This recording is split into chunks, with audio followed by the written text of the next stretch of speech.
the Schmo with the pro, with the man who needs no introduction, the face of the fight game, the notorious, the champ, Conor McGregor in the flesh, Hollywood, Florida. BKFC, how we doing? Very good, brother. Great to see you, bro. You stick on the glasses and it's go time. I stick on the glasses and it's show time, yeah? So we're a match made in heaven, brother. I love it.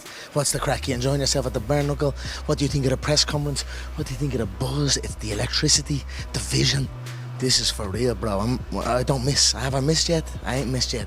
$25 million on the table for a tournament starting in March? I could make 25 million champions out of that, bro. Do you get me? Yeah. So I'm like, we're rocking, bro. Things are going pretty well. Things are going great. The White House, Dana White said, you and Jon Jones, that's a real deal. I'm going home. I'm going to get the head down. I'm going to rest. They're testing me. I'm in the pool. I says, you always say, man, I thought that's what the pools are for, jumping in and out. But I'm back in the pool. So get ready and stay ready because damage will be done. Oval Office, White House. The best man on the mic, the notorious Conor McGregor. He's the pro, I'm the Schmo. We're out.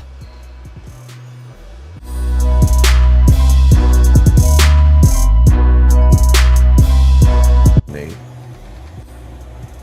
You pulled out of my fight too. You're a fake ass gangster.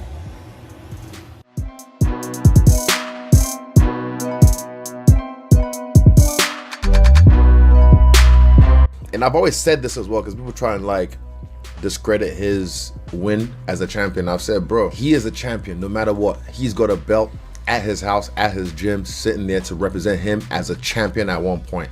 So people who will try and say like, or even, oh, you never really became the undisputed. It's like, no, when you're the interim champion, you're the champion. He's had a career in the UFC that's second to none. I mean, look, you'd be blessed to have the career, even half the career that Dustin has had in the UFC.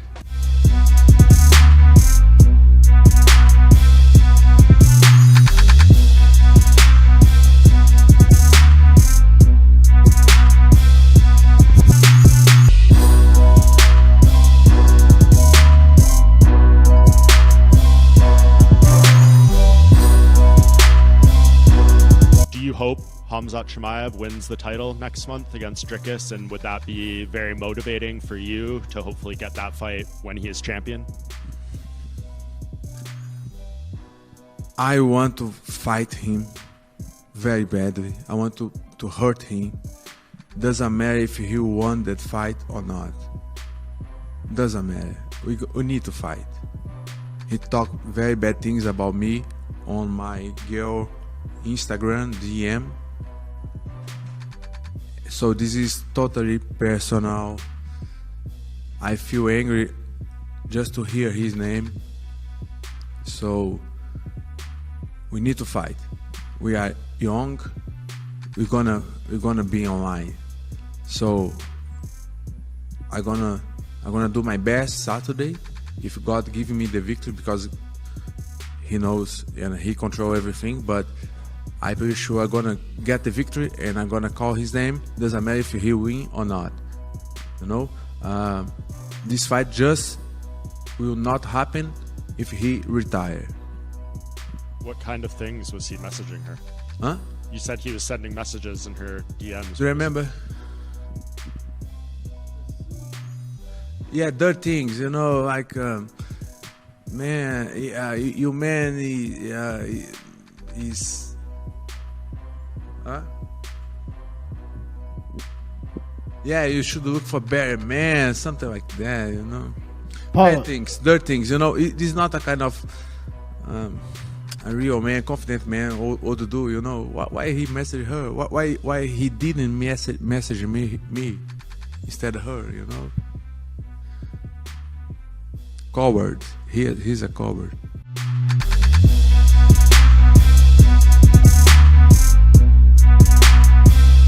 Would you say is the most underrated? Pantoja's the most underrated guy in the world. Like, the dude is so good. He has the ability to become a two-division champ. He won't do it, though. And I don't understand why. You imagine he beats a guy like Merab. Pantoja's tricky, man. He's good. I trained with him. He's really good. I think Pantoja, hands down, most underrated fighter we have in the UFC. This is his 4th defense after he won the belt. It's only been 2 years. To get that with that Small weight guys. class, mighty mouse. Yep. All people. underappreciated. If he wouldn't have won a second belt, nobody would have really took Henry serious as much. Because at 125, they don't appreciate what you guys do. Because you're so small. I put the flyweights on the map. Okay, these dudes could go up and beat these dudes? Yep. A weight class that has always been competitive? Yeah.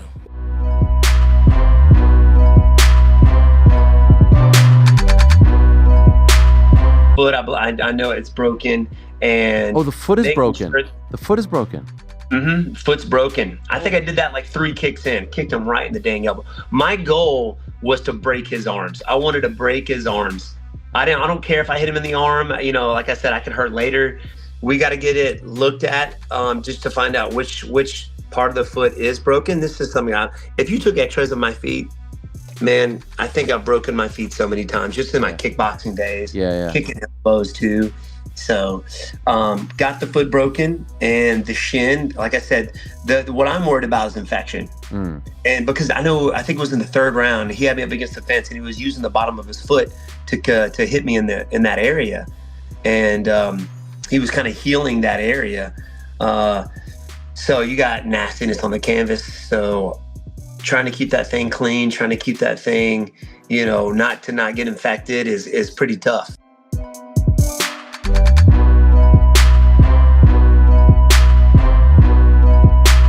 The only damage in the 3rd round, I believe, was done by Wonderboy Thompson, and that's why he wins that fight. If you go on damage, he's the guy with the damage. The other guy just they that up. I'm not saying complete robbery, but it's a robbery based on the criteria. He did the damage. The other guy went out there not to fight, and I don't know how you get that guy to fight. I just don't know how. Yeah, I was a little confused by it, but Ray, do you think Wonderboy can still? I mean, based on that performance, do you think he could still fight at the elite level? Would you want to see more of him? I think. Look, I'm going to keep it in perspective. How old is Wonderboy now? 41, 42? Well, I think he's. How old is he, John? Do you have somewhere around there? I'll look at it for you. I think it's fantastic what he's doing, and he proves he can compete at that level. But if you're a promotion, Kenny, is that the guy you want to put? You want to put all your eggs in that basket? So by the time he gets a title shot, he's 47. But as far as a human interest story, he's absolutely phenomenal. And for a guy 41, 42 years old, yeah, he looked pretty good, man. He looked really good in that fight. He's going to be 42. Yeah.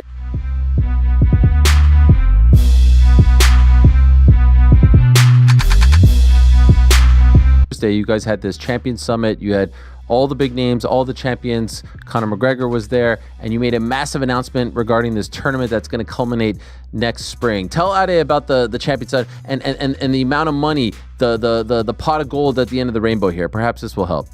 Yeah, we're going to do we're going to call it the World's Baddest Man tournament. It's going to be 185 pounds to 275 pounds in open weight division, bare knuckle. The winner, it's a $25 million all-in tournament. The winner will walk with $15 million. We'll have 32 fighters in that from 5 countries, 5 continents around the world. That will start in March of 2026 and culminate in March of 2027. Over 10 events.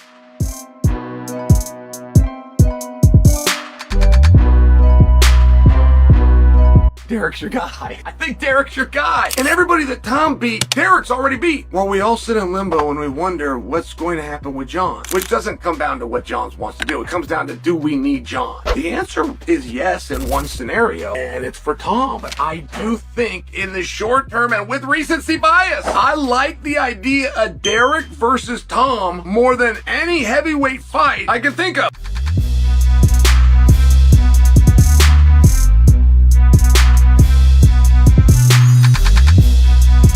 I was retired. I felt like I was at a place where I've done it all in the MMA space, and felt like there wasn't too many more challenges for me, and I just wanted to do something more than championships and money. And Donald Trump mentioned that he wanted to have a fight at the White House Garden, and that just seems like such a huge opportunity. I'm a very proud American. I have a lot of close friends that are in the military, and this is my act of I can't call it service, but just to be able to entertain the country and the world at this level at the White House, it just means the world to me. So I'm back.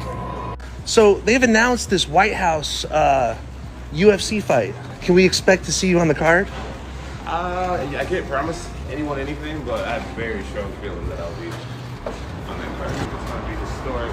But who would you take on? Who would be your dream opponent? I would want to take on whoever's holding the belt at the end of the year. Any possible names you think? Well, no, I mean, as of right now, the champion is Tom Aspinall, but we'll see who's the champion at the end of the year. And it'd be only fitting to have an American guy fight for the championship that night, and I'd be willing to put it all on the line. Nice.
Who would be your dream opponent? I would want to take on whoever's holding the belt at the end of the year. Any possible names you think? Well, no, I mean, as of right now, the champion is Tom Aspinall, but we'll see who's the champion at the end of the year.